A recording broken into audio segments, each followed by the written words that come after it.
وأقول في القرآن ما جاءت به آياته فهو الكريم المنزال وأقول قال الله جل جلاله والمصطفى الهادي ولا أتأوى. آمين. والصلاة والسلام على أشرف الأنبياء والمرسلين نبينا محمد وعلى آله وصحبه أجمعين ومن تبعهم بإحسان إلى يوم الدين. أما بعد، سبحانك لا علم لنا إلا ما علمتنا إنك أنت العليم الحكيم. رب اشرح لي صدري ويسر لي أمري واحلل عقدة من لساني يفقهوا قولي. رب زدني علما، اللهم رب زدنی علما۔ پچھلے ہفتے میں اللہ رب العالمین کے فضل و کرم اور اس کی توفیق سے اہل بدعات کے بعض اسماء، ان کے نام اور القاب کا ذکر ہوا تھا، جن میں جبریہ، قدریہ اور اسی طریقے سے اشعری اور دیگر دوسرے فرقوں کا، جو بدعتی فرقے ہیں، ان کا ذکر ہوا تھا۔ اب آج انشاءاللہ رب العالمین اس کے مقابل میں ان جماعت کا یا ان القاب کا، ان اسماء کا، ان ناموں کا ذکر کیا جائے گا جو منہج سلف کے میتھڈ، ان کے منہج، ان کے الحمدللہ والصلاۃ والسلام علی رسول اللہ واشہد ان لا الہ الا اللہ واشہد ان محمدا عبدہ ورسولہ، اما بعد۔ تو گفتگو چل رہی تھی کہ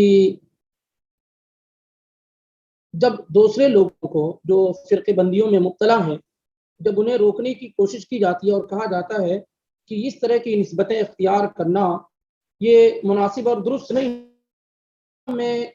یہ کہا جاتا ہے کہ جو لوگ منع کر رہے ہیں وہ لوگ بھی تو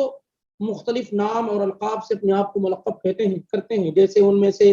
اہل الاثر ہے، اہل الحدیث ہے، محمدی ہے، سلفی ہے، اور اس کے علاوہ موحدین ہیں، بہت سارے نام جو ہے اختیار کیے جاتے ہیں۔ تو اگر ہمارے نام میں قباحت ہے، ہمارا نام رکھنا درست نہیں ہے، تو آپ کا نام بھی رکھنا درست نہیں ہے۔ جب آپ اور ہم سارے مسلمان ہیں اور اللہ رب العالمین نے ہمیں اور آپ کو مسلمان بنایا ہے، تو پھر آپ کا نام رکھنا اگر صحیح ہے تو ہمارا بھی صحیح ہے، اور اگر آپ کا غلط ہے تو ہمارا بھی غلط ہے۔ تو اس کی کچھ وضاحت تو پچھلے ہفتے میں ہو چکی تھی کہ ایک تو اصل جو نام ہے وہ مسلمان ہے، مسلم ہے، ہوا سماکم المسلمین۔ لیکن کیا ایک انسان کے اصلی نام کے علاوہ وصفی نام ہو سکتے ہیں؟ کیا وہ نام ہو سکتے ہیں جو اس کے کردار کو، اس کے منہج کو، اس کے طریقے کو بیان کرتے ہوں یا اس کی شخصیت کو اجاگر کرتے ہوں؟ اور کیا اس طرح کے نام رکھنے میں واقعی کوئی قباحت ہے؟ اگر ہم کتاب و سنت کا جائزہ لیں اور اسے ڈیپلی طریقے سے پڑھیں تو بات یہ معلوم ہو جاتی ہے کہ نہیں، آدمی مسلم ہونے کے بعد بھی اس طرح کے صفاتی نام رکھ سکتا ہے، اور یہ نام اللہ کے نبی علیہ الصلوۃ والسلام نے رکھا، صحابہ نے آپس میں ایک دوسرے رکھا، اور خود اللہ رب العالمین نے لوگوں کا رکھا۔ جیسے والسابقون الاولون من المہاجرین والانصار، یہ انصاری بھی مسلم ہے، مہاجر بھی مسلم ہے، مہاجرین اور انصار نام رکھے گئے۔ جو لوگ، وہ مسلمان جو مکہ سے ہجرت کر کے مدینہ آئے، وہ مہاجرین کہلائے،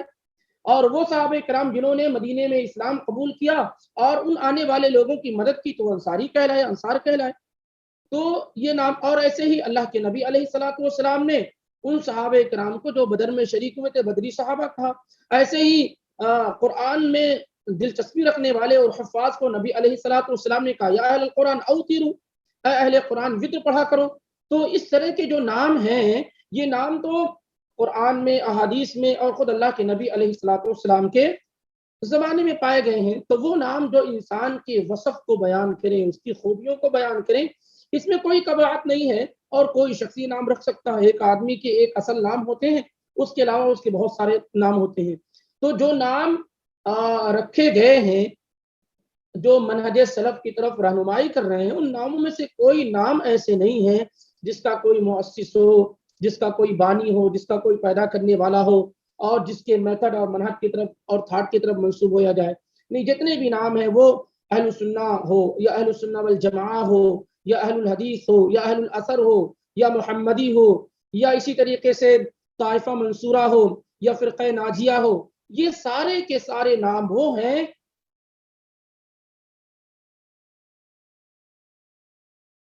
کیے گئے ہیں۔ یعنی ان ناموں کا مطلب یہ ہے کہ ہم اس طریقے پر گامزن ہیں جو قرآن و سنت اور صحابہ کا طریقہ تھا،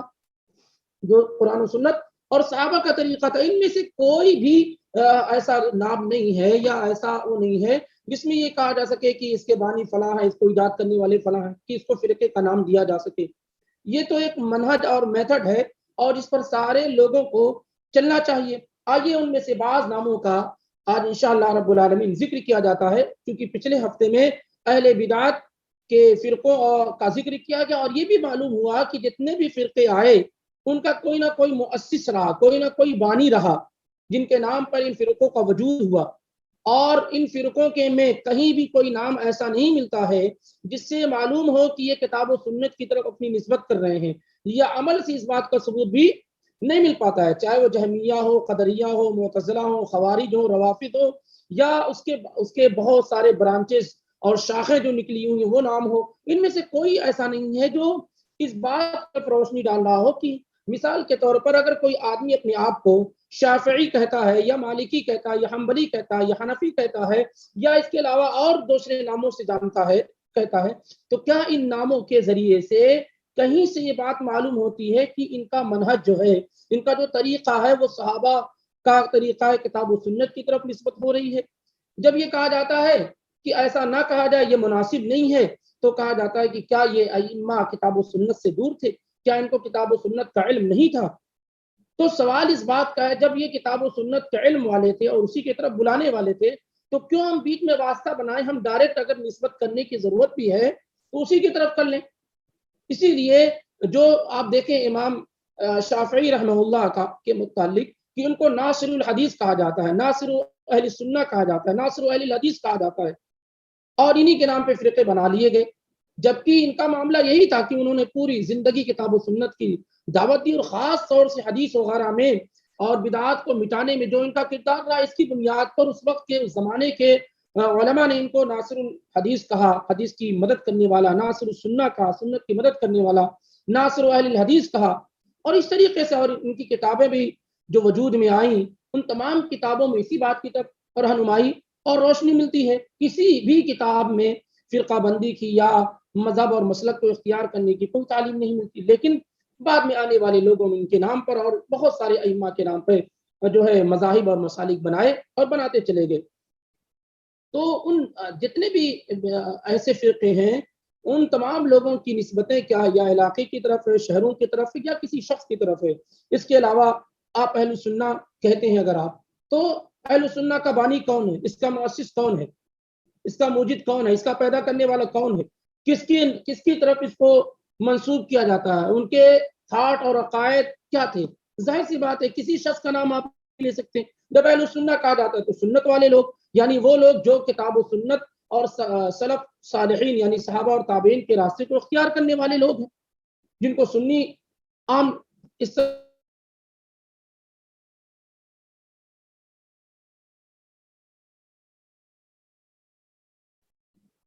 تو یہ نام ہوا۔ یا اہل سنہ والجماعہ اگر کہا جائے تب بھی وہی معاملہ ہوا کہ وہ لوگ جو سنت والے، جماعت والے، جماعت سے مراد صحابہ کی جماعت ہے، جماعت سے مراد صحابہ کی جماعت ہے، تو اس میں بھی کوئی حرج نہیں ہے، یعنی کسی ایک کی طرف اس کا انتساب نہیں ہو رہا ہے، کسی ایک کی طرف نسبت نہیں ہو رہی ہے، اور نہ یہ کہ ان ناموں بندی کی بو آ رہی ہو، کہیں سے بھی ان ناموں میں فرقہ بندی کی بو نہیں آتی ہے۔ ایسے ہی جو اس کے بعد جو نام اختیار کیے گئے، اصل اس سے پہلے ہی لیکچر میں یہ بات ذکر کی گئی تھی کہ جب جیسے جیسے لوگوں نے اپنے نام کو بدلنا شروع کر دیا، یعنی مثال کے طور پر پہلے اہل سنہ کہا جاتا تھا، جب بدعت و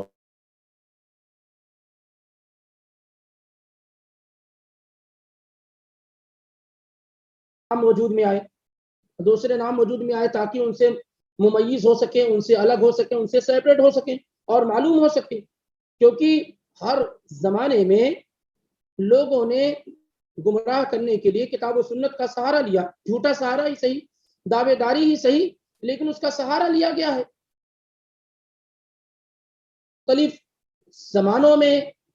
ناموں کے اندر بدلاؤ کیا گیا تاکہ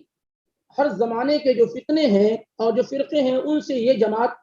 اور یہ لوگ جو کتاب و سنت کی طرف اپنے آپ کو منسوب کرتے ہیں الگ کیے جا سکیں اور الگ ہو سکیں۔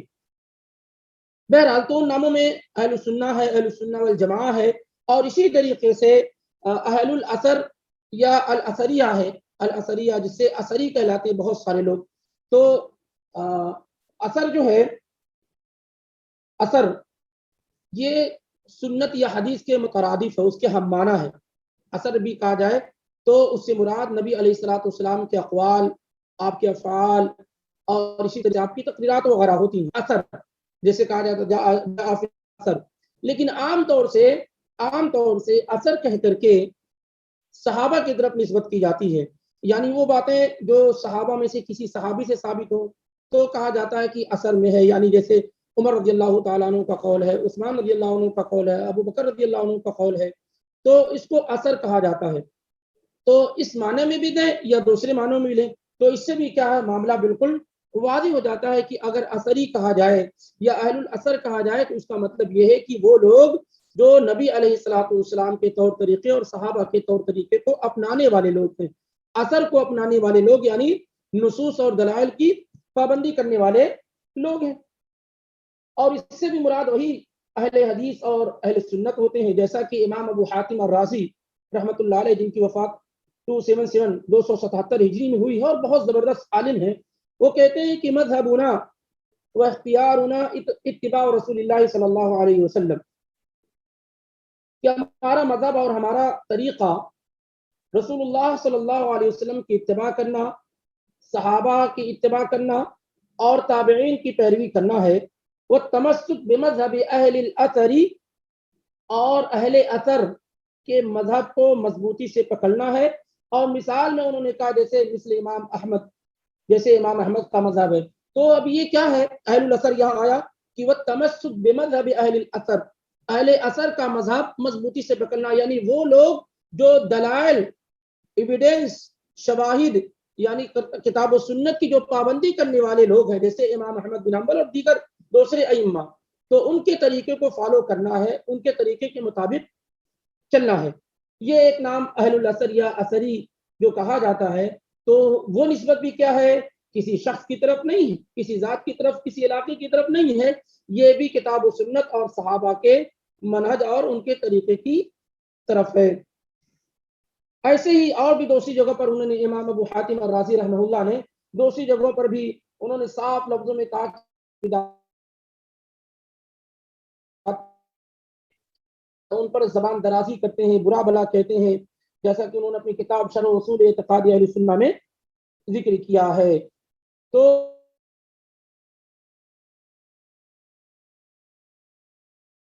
کہتے ہیں وہ کون لوگ ہیں، وہ بدعات و خرافات والے لوگ ہیں۔ ایسے ہی یہ نام جو ہے اور بھی بہت سارے علماء نے ذکر کیا، امام سفارینی نے اپنی کتاب میں ذکر کیا ہے، اہل الاثر اور اثریہ، یہ نام کیا ہے ذکر کیا، اور یہ بھی بتایا کہ حدیث کے مترادف ہے، سیم ہے، ایک جیسے ہیں، یعنی اس طریقے سے کہا جا سکتا ہے کہ اہل اثر کا معنی یہ ہوگا کہ وہ لوگ جو اپنا عقیدہ کتاب اللہ، سنت رسول صلی اللہ علیہ وسلم اور سلف صالحین، صحابہ و تابعین سے صحیح طور پر منقول اقوال سے لیتے ہیں، کو کہا جائے گا جو اپنا عقیدہ و منہج اللہ تعالیٰ کی کتاب، نبی علیہ الصلوۃ والسلام کی سنت، سلف صالحین یعنی صحابہ و تابعین سے جو صحیح طور پر جو باتیں منقول ہیں، ثابت ہیں، اس سے لینے والے لوگوں کو، اس پر عمل کرنے والے لوگوں کو اہل الاثر، اثری یا اثریہ کہا جائے گا۔ یہی کیا ہے، سلف کے معنی میں بھی یہی چیز کیا ہے موجود ہے، جب سلفی کہا جائے تو بھی کیا ہے یہی چیز ہے، اور اگر اہل سنہ کہا جائے تو بھی یہی معنی مراد ہوتا ہے، جس کی وضاحت انشاءاللہ ابھی آئندہ ہونے والی ہے۔ تو اس کا مطلب یہ ہوا کہ اثری کہلانا یا اہل الاثر کہلانا یہ بھی کسی فرقے بندی کی بنیاد نہیں ہے، اور نہ یہ کہ ان ناموں کے ذریعے سے کسی بھی طرح کے فرقے کی بو آ رہی ہے۔ اس کے علاوہ بھی جو نام رکھے گئے ہیں جیسے الفرقہ الناجیہ یعنی وہ گروہ وہ سرکل جو کامیاب ہونے والا ہے، تو یہ نام بھی کہیں دوسری جگہ سے نہیں اڈاپٹ کیا گیا، اخذ کیا گیا ہے، یہ نام بھی نبی علیہ الصلوۃ والسلام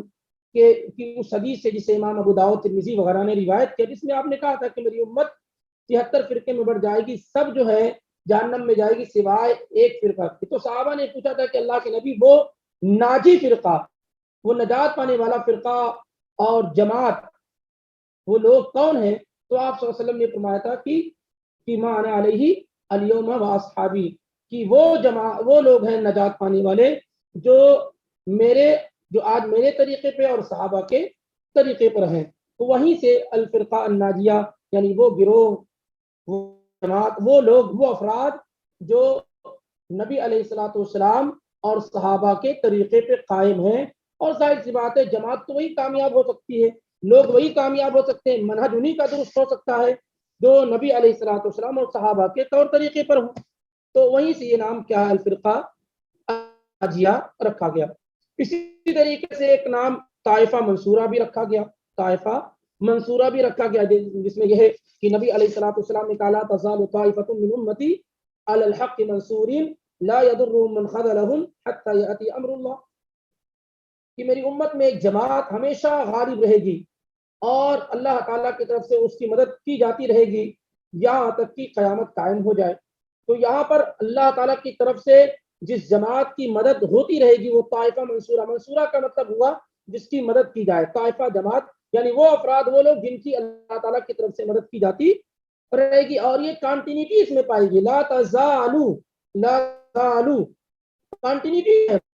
مسلسل ایک جماعت، کچھ افراد، کچھ لوگ ہمیشہ اس مشن پہ قائم رہیں گے جو نبی علیہ الصلوۃ والسلام اور صحابہ کا مشن ہے، اور یہ وہ لوگ ہیں جو ہمیشہ ہر دور میں غالب رہیں گے، اللہ تعالیٰ کی طرف سے ان کی مدد ہوتی رہے گی یہاں تک کہ قیامت قائم ہو جائے۔ تو کسی بھی زمانے میں، کسی بھی وقت میں یہ جماعت، یہ طبقہ جس کے متعلق اللہ کے نبی علیہ الصلوۃ والسلام نے کہا کہ حق پر قائم رہیں گے، کبھی دنیا ان کے وجود سے خالی نہیں رہی ہے۔ اور اسی حدیث کی بنیاد پر ایک نام اور بھی ہے، اور اس حدیث کا مصداق بھی ان کو قرار دیا گیا، ایک نام اہل الحدیث کا ہے، اہل الحدیث کا جو بہت مشہور اور معروف نام ہے، اور یہ نام اس وقت وجود میں آیا جب جو ہے عراق میں اہل الرائے وجود میں آیا، یعنی یہ دیکھا گیا کہ وہ لوگ رائے کو ترجیح دیتے ہیں، رائے کو کیا ہے ترجیح دیتے ہیں، چونکہ ان کے پاس قلت حدیث کا معاملہ واضح طور پر آیا تھا عراق کے اندر، کہ وہاں جو ہے احادیث کم پہنچی ہوئی تھی، تو وہ لوگ کیا ہے رائے کی بنیاد پر فتویٰ دیتے تھے، قیاس کرتے تھے، اجتہاد کرتے تھے، اس بنیاد پر وہ فتاوے دیتے تھے، اور اس میں احادیث کا وہ زور و شور جو ہونا چاہیے تھا نہیں تھا، اور اس میں امام ابو حنیفہ رحمہ اللہ اہل الرائے کہے جاتے ہیں۔ اس کا یہ مطلب نہیں ہے کہ وہ بالکل لیا حدیث ان کے پاس نہیں تھی یا اس کا انکار کرتے تھے، اس طرح کا معاملہ نہیں تھا، بلکہ یہ ہے کہ وہ معاملہ جو اہل حجاز یعنی مکہ مدینہ اور اس طرح کے اطراف میں لوگوں کا معاملہ تھا کہ ان کے پاس احادیث وغیرہ بنیادیں تھیں، ان کے پاس احادیث وغیرہ کی قلت تھی، جس کی بنیاد پر رائے وغیرہ ان کے ہاں زیادہ عام ہو گئی تھی، اور اس طریقے سے بسا اوقات یہ بھی ہوا کہ خبر احاد جو ہوتی یعنی ایسی روایات جن کو جو متواتر کے درجے میں نہ پہنچی ہوں، تو بسا اوقات وہ لوگ کیا ہے رائے کو، عقل کو ان احادیث پر جو احاد ہوتی تھی اور جس کو روایت کرنے والے بہت زیادہ لوگ نہ ہوتے تھے، اس پر وہ ترجیح دے دیا کرتے تھے، اس وجہ سے ان کو اہل الرائے کہا گیا، یعنی وہ لوگ جو عقل کو، رائے کو فوقیت دینے والے لوگ تھے، تو فوری طور پر ان کے مقابلے میں اہل الحدیث کا نام وجود میں آیا، یعنی وہ لوگ جو دلائل کتاب و سنت کو اولیت دیتے ہیں اور اسی بنیاد پر گفتگو اور بات چیت اور فتاوے دیتے ہیں، اور یہ اسی زمانے سے موجود میں آپ دیکھیں چاروں ائمہ میں، اگر آپ پرانی کسی بالکل تعصب سے ہٹ کر کے ایمانداری کے ساتھ اگر آپ اس زمانے سے لے کر اس زمانے تک کسی کی بھی کتابوں کو آپ پڑھیں گے تو آپ کو معلوم ہوگا چاروں ائمہ میں سے، چاروں اماموں میں سے امام مالک، امام شافعی اور امام احمد بن حنبل کو اہل الحدیث میں شمار کیا جاتا ہے، اور امام ابو حنیفہ رحمہ اللہ کو اہل الرائے کا امام مانا جاتا ہے، کیونکہ ان ائمہ کے مقابلے میں ان کے پاس اتنی روایات نہیں پہنچ سکی تھی، اور جو تقویٰ ان ائمہ نے کی ہے انہوں نے نہیں کی، اور اس میں کوئی حرج ہے نہیں۔ بہت سارے لوگ سمجھتے ہیں کہ اس سے امام صاحب کی شان میں تنقیص لازم آ جاتی ہے اور نقص پیدا ہو جاتا ہے، اور آپ اس طریقے سے کہہ کر کے ان پر الزام لگاتے ہیں۔ ایسا معاملہ نہیں ہے، یہ اسی زمانے سے ائمہ کے ہاں بنیاد تھا، اور علم ہر آدمی کے پیچھے، ہر آدمی کے اوپر جاننے والا ہے، وفوق کل ذی علم علیم، ہر جاننے والے کے اوپر جاننے۔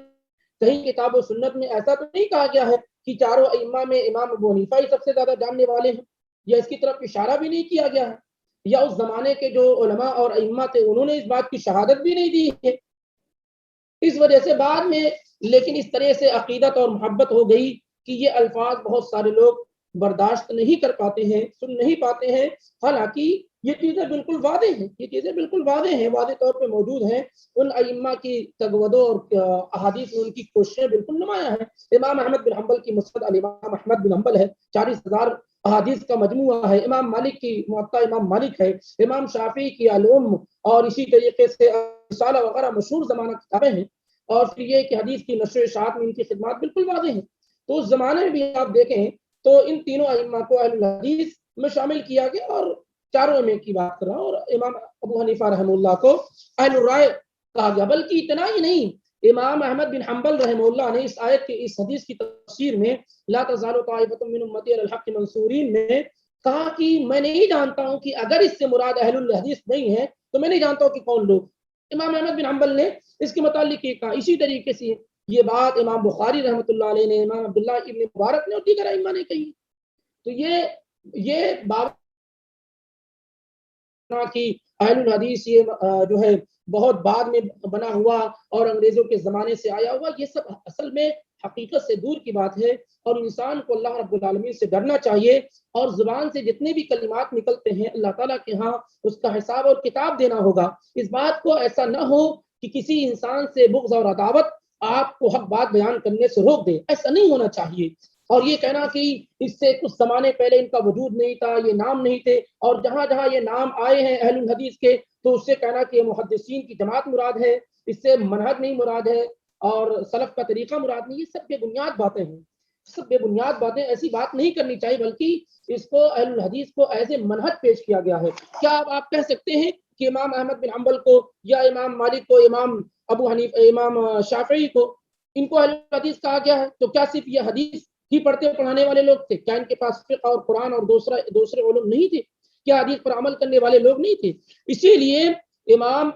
ابن تیمیہ رحمہ اللہ نے بڑے واضح انداز میں لکھا کہ اہل الحدیث سے ہماری مراد یہ نہیں ہے کہ وہ لوگ جو حدیث لکھتے پڑھتے اور پڑھاتے صرف وہ مراد نہیں، بلا شبہ وہ اہل الحدیث ہیں، لیکن اہل حدیث سے ہماری مراد وہ ہے کہ وہ عوام بھی وہ اہل حدیث ہیں جو کتاب و سنت کو فالو کرتے ہیں، اس کے مطابق چلتے ہیں۔ تو اس سے منہج اور میتھڈ مراد ہے، صرف محدثین کی جماعت مراد نہیں ہے، اور اس سے بہت سارے علماء نے اس زمانے سے لے کر آج تک سارے لوگ اس کی وضاحت کرتے آئے ہیں۔ اس لیے انسان کو اس طرح کی گفتگو نہیں کرنی چاہیے۔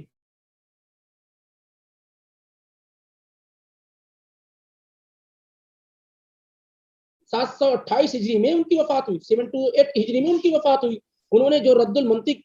کتاب لکھی، اس کا صفحہ 77 ہے، اس میں انہوں نے کہا کہ صاف لفظ میں کہ اہل الحدیث فی الفرق کالاسلام فی الملل، اہل الحدیث دوسرے جو اسلام کے نام پہ گروہ جماعتیں بنائی گئی ان میں ایسے ہی ہے جیسے تمام مذاہب میں، تمام ملتوں میں، تمام ادیان میں، ریلیجن میں اسلام ہے۔ جیسے اسلام تمام ریلیجن میں بالکل واضح اور حق کے نام پر جانا جاتا ہے، ایسے جو تمام فرقے بنائے گئے ان میں اہل الحدیث بالکل نمایاں۔ یہ ان کے الفاظ ہیں جو انہوں نے رد المنطق میں ذکر کیے ہیں۔ اور اسی طریقے سے امام دارقطنی رحمہ اللہ نے بہت عمدہ بات ذکر کی ہے کہ اہل حدیث یہ اس بات کی فکر نہیں کرتے کہ یہ حدیث ہمارے خلاف ہے، یہ ہمارے موافق ہے۔ وہ لکھتے ہیں اپنی سنن دارقطنی کے اندر کہ اہل الحدیث ینقلون ما لهم وما علیہم، اہل الحدیث تو تمام چیزیں نقل کرتے ہیں کتاب و سنت سے جو ان کے موافق ہو یا مخالف ہو، تمام چیزوں کو اکٹھا کرتے ہیں۔ وَأَهْلُ الرَّائِ لَا يَنْقُلُونَ إِلَّا مَا لَهُمْ، جبکہ اہل رائے صرف انہی باتوں کو نقل کرتے ہیں، انہی احادیث کو جمع کرتے ہیں، انہی اقوال کو جمع کرتے ہیں جو ان کے مذہب اور مسلک کے موافق ہوتا، جبکہ اہل حدیث ایسا نہیں کرتے، بلکہ وہ ساری چیزیں نقل کرتے ہیں جو ان کے خلاف ہو اور ان کے موافق ہو، ساری باتیں نقل کرتے ہیں، کیونکہ اصل یہ کہ ایمانداری سے آدمی گفتگو کرے، ایسا نہ ہو کہ آپ اپنی بات کو ثابت کرنے کے لیے بعض احادیث کو ڈھونڈ کر لے آئیں اور بعض احادیث اس میں وضاحت کے ساتھ اس کا انکار کرتے، جیسے بہت سارے لوگوں نے یہ منہج اختیار کیا ہوا ہے، بہت سارے لوگوں نے منہج اختیار کیا ہوا ہے کہ وہی روایات جو ہے وہاں موجود ہیں تو اس کو لے کر آتے ہیں کیونکہ ان کے موافق ہوتی ہے، وہیں پر وہ روایات دوسری موجود ہوتے ہیں جو ان کے مخالف ہوتے ہیں، اس کو نہیں لے کر آتے ہیں۔ یہ منہج کس طریقے سے درست ہو سکتا ہے؟ جیسے آپ دیکھیں امام ابو داؤد کی جو کتاب ہے سنن ابو داؤد، اس میں آپ دیکھیں کہ امام ابو داؤد نے انہی مقامات پر تینوں طرح کی روایات کو، سینے سے اوپر، سینے کے نیچے، اور اسی طریقے سے ناف کے نیچے، ساری روایات کو لے کر آئے، تینوں طرح کی روایات، لیکن کیا ہے لوگ اسی کو ذکر کر لیتے ہیں، حالانکہ ہونا یہ چاہیے، انصاف کا تقاضا یہ کہ آپ تینوں کو روایات ذکر کریں، کس میں کیا خامیاں اسے بیان کریں۔ ایسے ہی موطا امام مالک سے 20 رکعت والی روایات کو کوٹ کر لیا جاتا ہے، اور حالانکہ وہی 11 رکعت کی روایات ہے اس کو نظر انداز کر دیا جاتا ہے، تو یہ انصاف کا تقاضا نہیں ہے۔ کیوں امام مالک اب دیکھیے اسی سے معلوم ہوتا ہے کہ امام مالک رحمہ اللہ نے دونوں طرح کی روایات کو ذکر کیا ہے، امام ابو داؤد نے تینوں طرح کی روایات ذکر کی ہیں، کیونکہ اہل الحدیث کا مطلب یہی ہے۔ حالانکہ کیا آپ کہہ سکتے ہیں کہ امام ابو داؤد کا تینوں منہج تھا، کبھی وہ سینے پہ باندھتے تھے، کبھی سینے کے نیچے اور کبھی ناف کے نیچے؟ نہیں، ایسا نہیں تھا، لیکن روایات کو بیان کرنے میں وہ انصاف سے کام لیتے ہیں، پھر اس پر حکم لگا کون سی روایت ازروب محدثین صحیح ہے اور کون سی صحیح نہیں، کس میں کیا لیکن ہے، کس میں کیا خرابی ہے۔ تو یہ کیا تھا جو اہل حدیث کے منہج میں، مائک پلیز بند کر لیں، یہ واضح بات تھی جو اہل الحدیث کے منہج میں بالکل نمایاں تھی، بالکل نمایاں تھی، اور یہ جو نام ہے اہل الحدیث کا اور اس کے متعلق جو لوگوں کے خیالات ہیں، بہرحال ہر انسان کو اللہ تعالیٰ کے حساب و کتاب دینا ہے، اس لیے اس معاملے میں کسی پر ظلم و ستم نہیں ڈھانا چاہیے اور برے القاب سے نہیں پکارنے چاہیے، اور دیکھنا چاہیے کہ یہ نام کس بات کی طرف رہنمائی کر رہا ہے۔ آپ قرآن اگر پڑھیں تو ایک دو مقامات پر نہیں، دسوں سے زیادہ مقامات پر حدیث جو ہے قرآن کو کہا گیا، فَبِأَيِّ حَدِيثٍ بَعْدَهُ يُؤْمِنُونَ، اس قرآن کے بعد حدیث کیا ہے؟ حدیث کہہ کر کے یہاں قرآن مراد لیا گیا، تو اس کے بعد کس پر وہ ایمان لے کر آئیں گے؟ ایسے جو ہے نبی علیہ الصلوۃ والسلام کے متعلق کہا گیا فَلَعَلَّكَ بَاخِعٌ نَفْسَكَ أَلَّا يَكُونُوا فَلَعَلَّكَ بَاخِعٌ نَفْسَكَ، ایسا محسوس ہو رہا ہے کہ یہ آپ اپنے آپ کو ہلاک کریں گے اگر یہ لوگ کیا ہے اس حدیث پر، اس قرآن پر ایمان نہیں لے آتے ہیں۔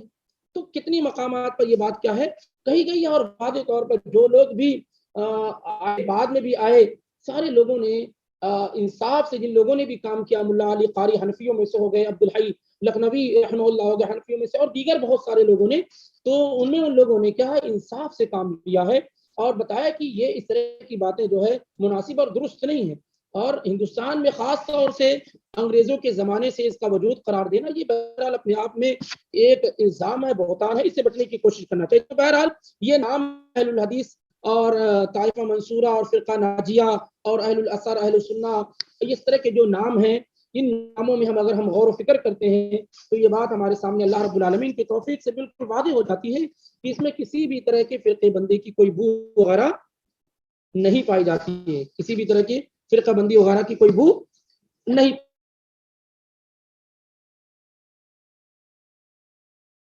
شروع کی جا رہی ہے، وہ کن سلفی علی الجادہ، سلفی ہونا، سلفی کہلانا، اس نام کے متعلق چونکہ صحابہ کے کام میں ایک لمبی گفتگو کی ہے، انشاءاللہ رب العالمین کہا جا رہا ہے کہ سوالات وغیرہ بھی ہیں، اس کو لے لیتے ہیں انشاءاللہ۔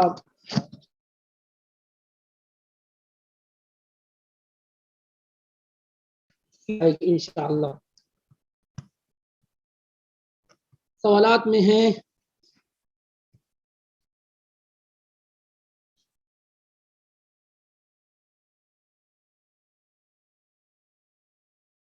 بالکل، اس سے پہلے گفتگو شاید ہوئی ہو یا نہ ہوئی ہو، یہ بات کہی گئی ہے کہ اللہ سے یہ کہنا کہ اللہ تعالیٰ صرف 99 نام ہے، یہ غلط ہے۔ یہ کہنا کہ اللہ تعالیٰ کے صرف 99 نام ہیں، یہ غلط ہے۔ کیونکہ اللہ کے نبی علیہ الصلوۃ والسلام نے جو دعا مانگی ہے، جو دعا فرمائی ہے، اس میں آپ صلی اللہ علیہ وسلم نے کہا اللہم انی اسألک بکل اسم هو لک سمیت بها نفسک، کہ اے اللہ میں تجھ سے ان تمام ناموں سے سوال کرتا ہوں جو تیرے لیے ہیں اور جو نام تو نے بیان کیے ہیں اور اپنے بندوں میں سے کسی بھی بندے کو سکھلائے ہیں یا اپنے پاس علم غیب میں رکھے ہیں۔ تو اس وجہ سے یہ سمجھنا کہ صرف اللہ رب العالمین کے 99 نام ہیں، بہرحال یہ درست اور صحیح نہیں ہے، اور یہی سلف کا منہج رہا ہے، یہی سلف کا منہج رہا ہے۔ جیسے اور جو جس حدیث میں کہا گیا اللہ رب العالمین کے 99 نام ہیں، اس میں ان ناموں کو بیان کیا گیا احادیث میں، جو 99 نام کی بات کہی گئی ہے، علماء نے تتبع کر کے کتاب و سنت سے ان ناموں کو بیان کیا ہے کہ یہ وہ نام ہے اور اس کو جمع کیا گیا ہے۔ لیکن بہت سارے نام ہیں جو ہم نہیں جانتے ہیں، جو بہت سارے نام ہیں جو ہم نہیں جانتے، جیسے اللہ کے نبی علیہ الصلوۃ والسلام نے دعا کے الفاظ میں کہیں کہ جتنے بھی نام جو تو نے اے اللہ تو نے بیان کیے ہیں، اللہم انی اسألک بکل اسم هو لک سمیت به نفسک، اے اللہ میں تجھ سے سوال کرتا ہوں اس نام کے ذریعے سے جو تو نے اپنے لیے بیان کیے ہیں، او انزلتہ فی کتابک، یا اپنی کتابوں میں سے کہیں بھی نازل کیا ہے، او علمتہ احدا من خلقک، یا اپنے بندوں میں سے کسی بھی بندے کو سکھلایا ہے یا اپنے پاس علم غیب میں رکھا ہے،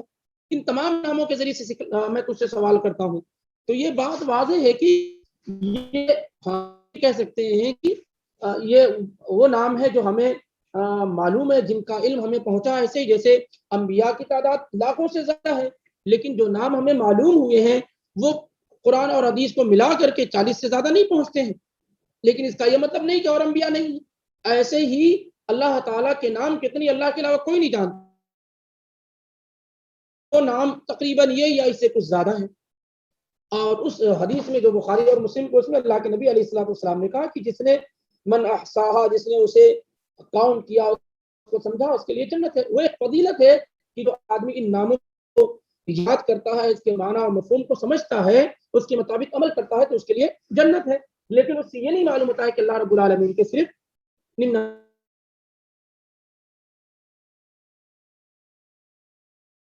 نام ہے، میرے اپنے علم میں یہ درست اور صحیح بات نہیں ہے۔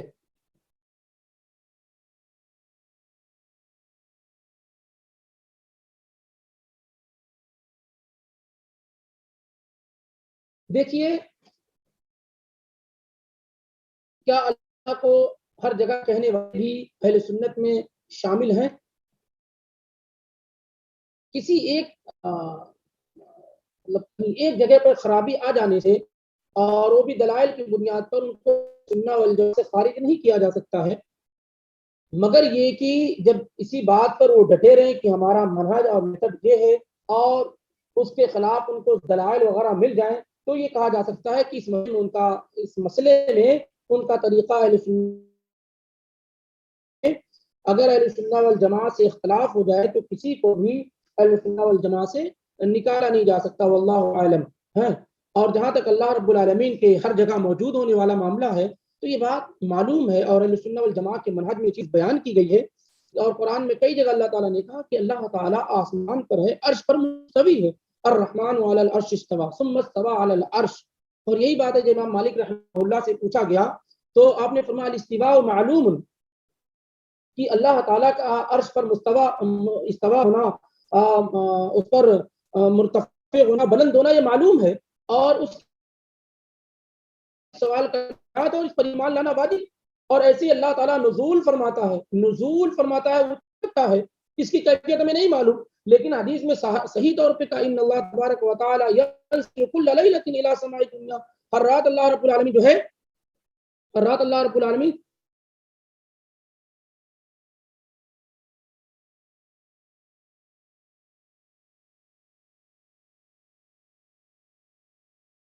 اعتبار سے رہا، اپنے علم کے اعتبار سے، قدرت کے اعتبار سے، دیکھنے کے اعتبار سے، اور دوسری اعتبار سے کہ اس سے کوئی چیز ایسی نہیں ہے جو اس کے علم سے خارج ہو، ولا يحيطون بشيء من علم الا بما شاء، کوئی چیز نہیں جو اس کے علم سے خارج ہو۔ لیکن جو اللہ کا وجود ہے اس میں اہل سنت والجماعت کا منہج یہ ہے کہ وہ اللہ تعالیٰ عرش پر مستوی ہے،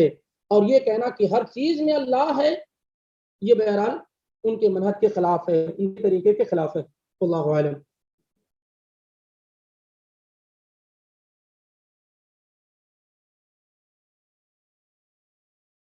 ظاہر سی بات ہے، جب عرش کتاب و سنت سے ثابت ہے، جب عرش اللہ رب العالمین کا عرش کتاب و سنت سے ثابت ہے اور دلائل دینے کے بعد اگر کوئی آدمی اس کا انکار کرتا ہے تو کیسے اسلام میں رہ جائے گا وہ؟ ہم یہ جانتے ہیں کہ جو چیز بھی اللہ کے رسول صلی اللہ علیہ وسلم لے کر آئے ہیں، اگر کوئی آدمی اس کا انکار کرتا ہے تو کافر ہے۔ عمل نہ کرنا ایک الگ سی چیز ہے، جیسے کوئی آدمی نماز نہیں پڑھتا ہے تو صحیح قول یہ ہے کہ وہ اس کا عمل ہی والا ہے، لیکن اگر کوئی آدمی نماز کی فرضیت کا ہی انکار کر دے تو وہ کافر ہو جائے گا۔ تو اگر کوئی آدمی دلائل دے، دلائل میں اس کی